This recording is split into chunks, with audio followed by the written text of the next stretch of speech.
अस्सलाम वालेकुम स्टूडेंट्स, मैं हूं आपका टीचर मोहम्मद सलमान अफसल।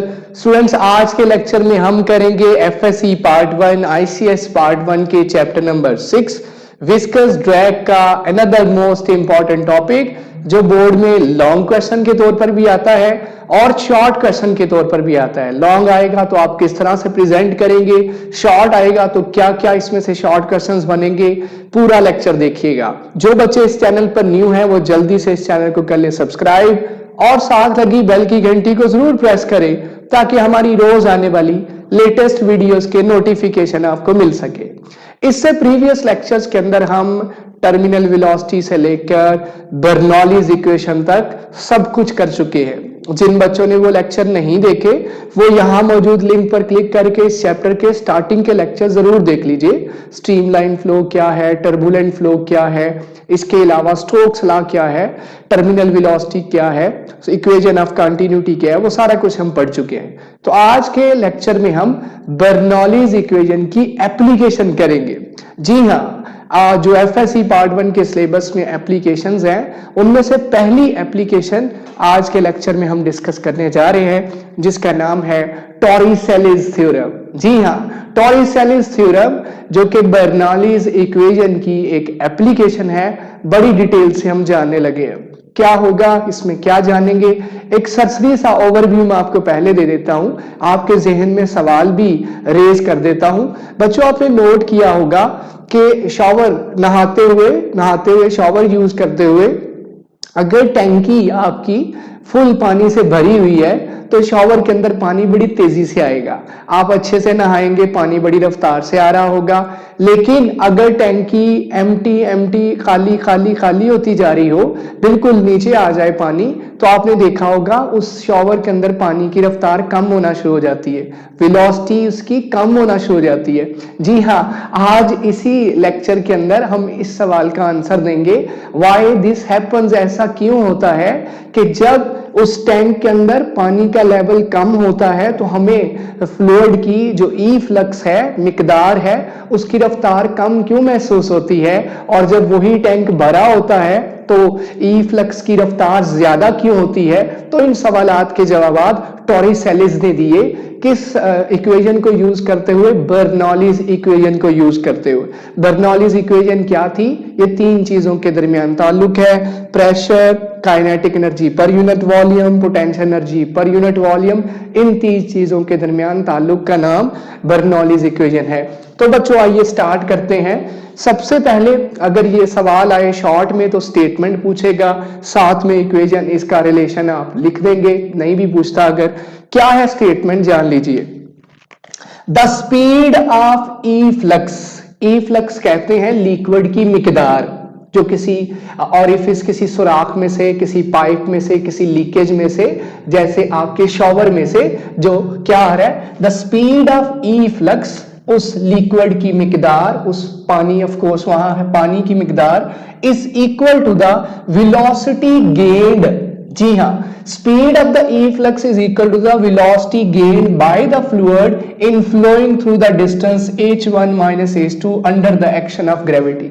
मैं इसको बता दूं प्यारे बच्चों, इसका मतलब ये है कि जितनी रफ्तार से वो लिक्विड, वो फ्लूइड उस लीकेज में से, उस सुराख में से जहां आपने पाइप लगाया हुआ है, पानी वॉशरूम में इस्तेमाल करने के लिए, बाथरूम में इस्तेमाल करने के लिए हमेशा टैंक की निचली साइड पर लीकेज किया जाता है, पाइप लगाया जाता है और वहां से पानी लिया जाता है। वहां से लिक्विड की रफ्तार, वाटर की जो मिकदार है ई फ्लक्स, उसकी रफ्तार कितनी होगी, इट डिपेंड्स अपॉन, जी हाँ, फॉलिंग थ्रू अ डिस्टेंस, ये डिपेंड करता है कि जो फ्लूइड है वो कितनी हाइट से नीचे आ रहा है। जो मैंने स्टार्टिंग में आपके लिए आपसे सवाल पूछा था, जितनी हाइट ज्यादा होगी उस फ्लूइड की, जितनी टैंकी भरी होगी, सुराख से पानी जितना ऊपर ज्यादा होगा, और इस सुराख को कहते हैं, उस लीकेज को कहते हैं जहां से आप पाइप लगाकर नीचे पानी यूज करते हैं वॉशरूम और बाथरूम में, उसके ऊपर जितनी हाइट पानी मौजूद होगा H1 माइनस H2 उतनी उस फ्लूइड की efflux, speed of efflux उतनी ज्यादा होगी। लिक्विड का जो निकल रहा है उसकी मिकदार की रफ्तार उतनी ज्यादा होगी। तो इसका रिलेशन जो हमारा एंड रिजल्ट निकलेगा, speed of efflux is equal to 2gh1 minus h2 under root, ये है स्पीड ऑफ ई फ्लक्स जो उस लीकेज से, जो उस ऑरिफिस से, जो सुराख से पानी की मिकदार निकल रही है उसकी रफ्तार इसके बराबर होगी under the action of gravity. Of course ये ग्रेविटी के अंडर हो रहा है, हम ग्रेविटी में मौजूद है, फोर्स ऑफ ग्रेविटी लग रही है और ग्रेविटेशनल एक्सेलरेशन मौजूद है, उसके होते हुए ये आपके पास रिजल्ट आएगा। करना क्या है इसके लिए प्यारे बच्चों, जो सपोजिशन है, जो कंसिडरेशन है, आइए जान लेते हैं। हमें क्या क्या चाहिए, हमें एक टैंक चाहिए, इस तरह का बीकर कह ले, टैंक कह ले, हम इसे टैंक कहेंगे। एक टैंक है जिसके अंदर, जी हाँ, वो जंगों वाला टैंक नहीं जो जंग हो रही और वहां टैंक यूज करते हैं, वो नहीं, जी हाँ, जिसके अंदर पानी है। प्यारे बच्चों, टैंक में आपने पानी भरा हुआ है, ये सारा पानी है, वाटर, ठीक है। इसके पैंदे के करीब जो बिल्कुल इसका बेस है नीचे, इसके करीब आपने एक सुराख किया हुआ है जिसका नाम, जिस जगह का नाम है ए। सुराख को, उस लीकेज को कहा जाता है ऑरिफिस। प्यारे बच्चों, छोटा सा, टाइनी सा, जैसे मैंने आपको मिसाल दी, हमेशा टैंक में से पानी जब इस्तेमाल करते हैं, टैंक में से ऊपर पड़ी तो हमेशा नीचे पाइप लगा होता है जहां से पानी, ताकि बहुत कम भी पानी टैंकी में रह जाए फिर भी आए। उस ऑरिफिस का नाम है, उस जगह का नाम है ए। एक और ऑरिफिस, एक और सुराख किया हुआ है जिसका नाम है बी।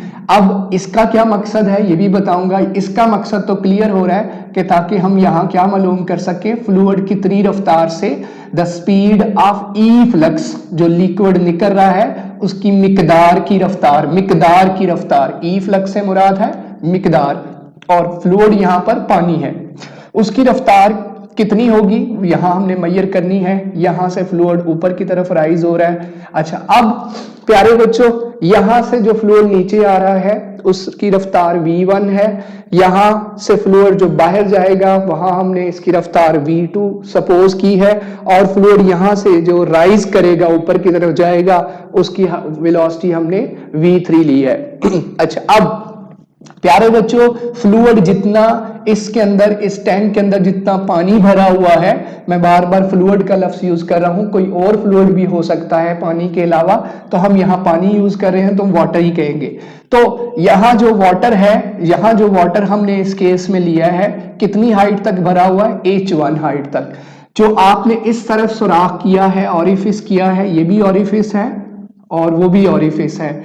इस सुराख की हाइट कितनी है पैंदे से, H2, टोटल हाइट है H1। अगर मुझे पता चलाना हो जो टॉप है, टॉप लेवल है, टॉप से इस ऑरिफिस तक कितनी हाइट बची, तो फर्ज कर ले ये 4 मीटर है। 4 मीटर में ये आपने सुराख किया 1 मीटर की हाइट पर, तो बाकी कितना बचा, 4 माइनस 1 3 मीटर। तो कैसे होगा, H1 में से H2 निकाल दो तो बाकी पता चल जाएगा। इस सुराख से ऊपर, इस ऑरिफिस से, इस लीकेज से ऊपर कितना फ्लूइड मौजूद है। जी हाँ, यही हमें स्पीड के मुतालिक बताएगा, कितनी हाइट तक पानी इस सुराख से मौजूद है, यही डिफाइन करेगा, यही एक्सप्लेन करेगा, यही हमारे कंक्लूजन में आना है। इसका बहुत अहम रोल है। लिक्विड जो वाटर है वो कितनी हाइट तक इस ऑरिफिस से मौजूद है, यही स्पीड को डिफाइन करेगा। तो क्या क्या लिख लिया, a large tank of fluid height, जिसमें फ्लूइड की हाइट है H1, नीचे पैंदे से लेके टॉप तक जो फ्लूइड भरा हुआ है हाइट है H1।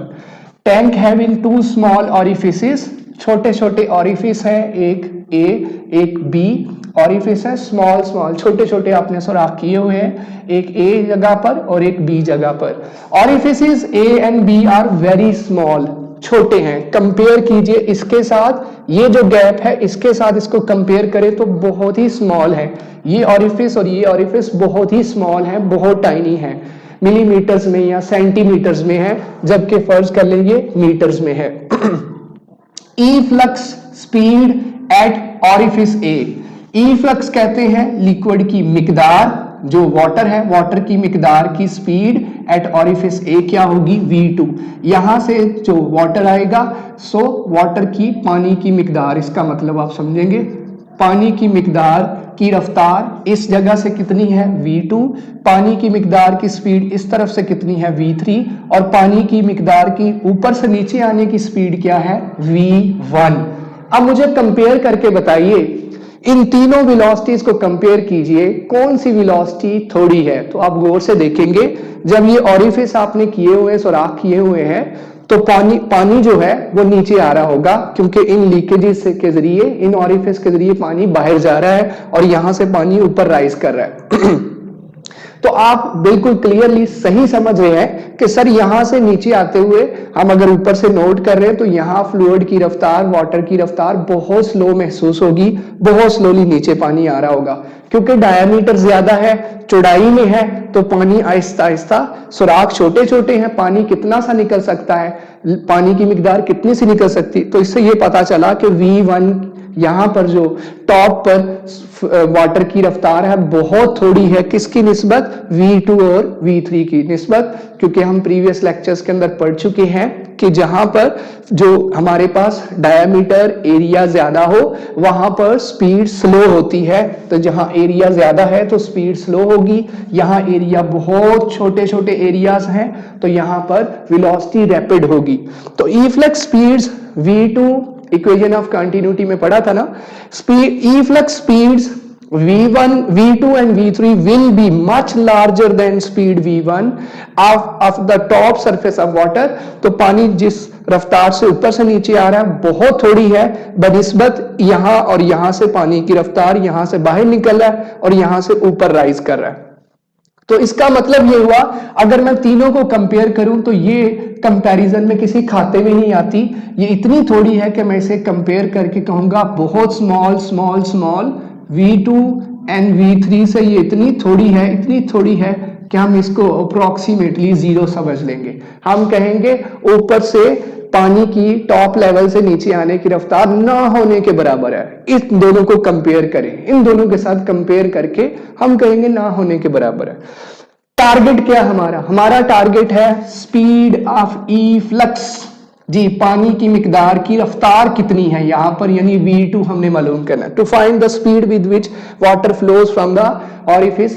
प्यारे बच्चों इसी तरफ आप नहा रहे हो ना, यहीं से शॉवर आप यूज कर रहे हो, यहीं आप बाथरूम के अंदर, जी हाँ आप शॉवर यूज कर रहे हो, इसीलिए हमने यहां से निकलने वाले फ्लूइड की, वाटर की ईफ्लक्स की रफ्तार मालूम करनी है, पानी के मिकदार की रफ्तार मालूम करनी है। तो क्या करेंगे हम इसके लिए बर्नौलीज इक्वेशन यूज करेंगे। ऑफ कोर्स ये उसकी एप्लीकेशन है, उसी के अंदर मॉडिफिकेशन है, उसी के अंदर चेंजिंग है। तो क्या करते हैं, लिखिए क्या थी Bernoulli's equation, P1 plus half rho V1 square plus रो GH1 pressure, kinetic energy per unit volume, potential energy per unit volume बराबर है P2 plus half rho V2 square plus रो GH2। अच्छा V1 हमने कहा अप्रोक्सीमेटली जीरो है, तो जहां V1 नजर आ रहा है वहां जीरो पुट कर दे।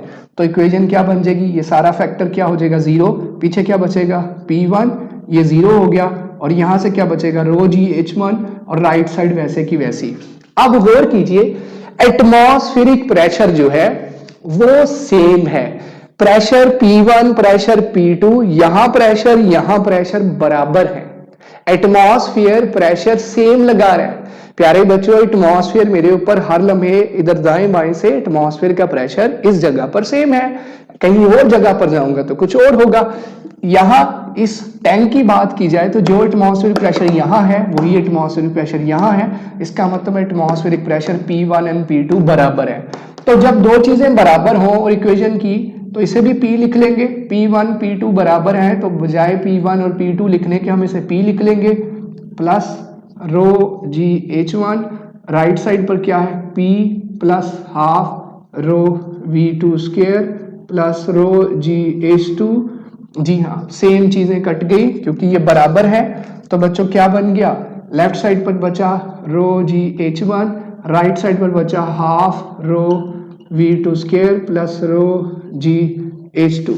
सब फैक्टर्स के पास डेंसिटी नजर आ रही है आपको, रो का फैक्टर दोनों साइड्स पर, बोथ साइड्स को रो के साथ डिवाइड कर दें, डेंसिटी के साथ डिवाइड कर दें, या कॉमन लेकर कैंसिल कर दें। कॉमन ले लीजिए, इधर से कॉमन आएगा तो क्या बचेगा GH1, हाँ जी, इधर से कॉमन आएगा इन दोनों में से तो क्या बचेगा, रो अंदर बचेगा half V2 square plus GH2। जी हाँ, ये कट गया। लो मजीद इसकी मैथमेटिकल डेरिवेशन कर रहे हैं तो लेफ्ट साइड पर बचा GH1, राइट साइड पर बचा half V2 square plus GH2।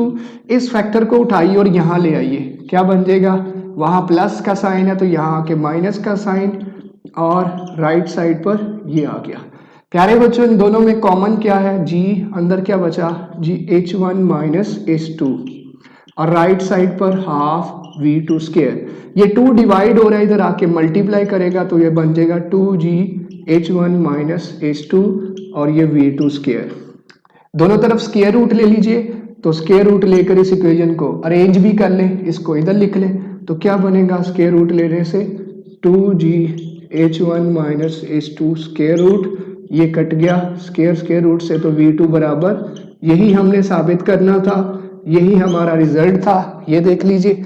जी हाँ, the speed of E flux, यहाँ से जो पानी की मिकदार निकल रही है उसकी रफ्तार डिपेंड करती है कि टॉप लेवल से इस सुराख तक वाटर की हाइट कितनी है, फ्लूइड की हाइट कितनी है। सारे फ्लूइड्स पर ये फिट बैठता है, सारे फ्लूइड्स पर ये टॉरिसेलिस थ्योरम बिल्कुल फिट बैठता है, चाहे गैसेस हो चाहे ये लिक्विड्स कोई भी हो। तो जितनी हाइट, जितना टॉप पानी ऊपर मौजूद होगा इस सुराख से, उतनी रफ्तार से, उतनी तेजी से क्या होगा, यहां से फ्लूइड निकलेगा। तो आपने ये ऑब्जर्व किया होगा, टैंकी जब भरी होती है तो पानी बहुत तेजी से आ रहा होता है, चाहे आप मुंह धोने के लिए टैप को खोलें या शॉवर लें नहाने के लिए, तो पानी की रफ्तार बड़ी तेज होती है। ये रिजल्ट बता रहा है इस फैक्टर को। तो प्यारे बच्चों, यहाँ H1 माइनस H2 जो है, जो इस फ्लूइड के लिए है वही बॉल के लिए है। बॉल जितनी हाइट से ऊपर से नीचे आएगा, जो चैप्टर नंबर 4 के अंदर हम कर चुके हैं इंटरकन्वर्जन ऑफ एनर्जी में, वहां भी height H1 minus H2 height से बॉल अगर फेंका जाए, उसके पास भी जो रफ्तार आएगी वो इस H1 माइनस H2 पर डिपेंड करती है, सेम लाइक इस फ्लूइड पर। यानी बॉल को H1 यहां से फेंका जाए, जहां जाके पकड़ा जाए, डिपेंड करता कितनी हाइट से फेंका गया है। तो सेम लिक्विड पर भी, इस वाटर पर भी हो रहा है कि कितनी हाइट से फ्लूइड को जी मौका दिया गया है कि वो सुराख से निकले, गैप से निकले, तो वो हाइट पर डिपेंड करता है। तो अच्छा, अब मैं काइनेटिक एनर्जी और पोटेंशियल एनर्जी का बता दूं। काइनेटिक एनर्जी क्या, प्यारे बच्चों गौर कीजिए, यहां से जो फ्लूइड है इसके पास पोटेंशियल एनर्जी है। फ्लूइड हम कौन सा ले रहे हैं, वाटर के पास कौन सी एनर्जी है इस वक्त, पोटेंशियल एनर्जी। तो गौर कीजिएगा, ये पोटेंशियल एनर्जी किस में कन्वर्ट हो रही है, जितनी ज्यादा पोटेंशियल एनर्जी होगी, जितना टैंक भरा होगा, जितना फ्लूइड टॉप पर होगा, जितना फ्लूइड हाइट पर होगा, उतनी स्पीड के साथ, यानी काइनेटिक एनर्जी उतनी ज्यादा होगी, उतनी ज्यादा काइनेटिक एनर्जी होगी। सो पोटेंशियल एनर्जी यहां से इस सुराख से कौन सी एनर्जी में कन्वर्ट हो रही है, ए सुराख से, ऑरिफिस ए से काइनेटिक एनर्जी में कन्वर्ट हो रही है। और अगर हम इस ऑरिफिस को देखें तो यहां जो काइनेटिक एनर्जी आनी थी, इसको बंद कर दें फॉर एग्जांपल, तो ये kinetic energy of the fluid, यहां से गौर कीजिए, वो आप देखेंगे तो फ्लूइड को राइज करने में इस्तेमाल होगी। फ्लूइड ऊपर से पोटेंशियल एनर्जी काइनेटिक एनर्जी में कन्वर्ट हुई, kinetic energy again potential energy में कन्वर्ट हुई, तो फ्लूइड आपको राइज करता नजर आएगा। अगर ऑरिफिस बी को मान लिया जाए तो यहाँ क्या हो रहा है, यहाँ kinetic energy of the fluid, जो फ्लूइड नीचे आ रहा है उसकी काइनेटिक एनर्जी किस में कन्वर्ट होती नजर आ रही है, पोटेंशियल एनर्जी में, कि फ्लूइड राइज कर रहा है। ठीक है, ये ऑरिफिस बी बनाने का मकसद ये था ताकि बता सके एनर्जी कन्वर्जन्स क्या है। यहाँ पर, यहाँ से हाइट से पोटेंशियल एनर्जी किस में कन्वर्ट हो रही है, काइनेटिक में, और यहाँ काइनेटिक किस में कन्वर्ट हो रही है, पोटेंशियल एनर्जी में। और प्यारे बच्चों, जितनी विस्कस ड्रैग है, विस्कस ड्रैग्स, प्यारे आप सबको पता है, यहाँ विस्कोसिटी अपना रोल प्ले करेगी, ड्रैग फोर्सेस अपना रोल प्ले करेंगी। तो जो रिजल्ट्स हैं वो मुतासिर हो सकते हैं, रिजल्ट्स जो आएंगे वो मुतासिर हो सकते हैं विस्कस ड्रैग की वजह से, विस्कोसिटी की वजह से, ड्रैग फोर्सेस की वजह से। ये जो रिजल्ट्स हमारे पास आए हैं 2GH1 माइनस H2 हो सकता है एज इट इज रिजल्ट्स ना आए, जो हम फार्मूला को देखकर रिजल्ट लाना चाह रहे हैं वो एज इट इज ना आए, क्योंकि यहाँ पर आइडियल केस तो है नहीं है, फ्रिक्शनलेस तो है नहीं सिस्टम, ड्रैग फोर्सेस तो मौजूद है। सो ये था आज का हमारा रिजल्ट, आज का हमारा टॉपिक, जिसमें हमने टॉरेस-एलिस थ्योरम जो कि बर्नौलीज इक्वेशन की एप्लीकेशन है डिटेल के साथ पढ़ा। उम्मीद करता हूं आपको कॉन्सेप्ट ज़हन में बैठ चुका होगा, इसका मतलब क्या है, मकसद क्या है और इसमें क्या क्या हमने जाना, शॉर्ट और लॉन्ग आएंगे तो किस तरह से आएंगे, एक्सप्लेनेशन आपको दे दी। इंशाल्लाह हाजिर होंगे नई एप्लीकेशन के साथ, जिसमें हम नेक्स्ट एप्लीकेशन डिस्कस करेंगे बर्नौलीज इक्वेशन की। तब तक मुझे इजाजत दीजिए। टेक केयर, अल्लाह हाफिज, पाकिस्तान जिंदाबाद।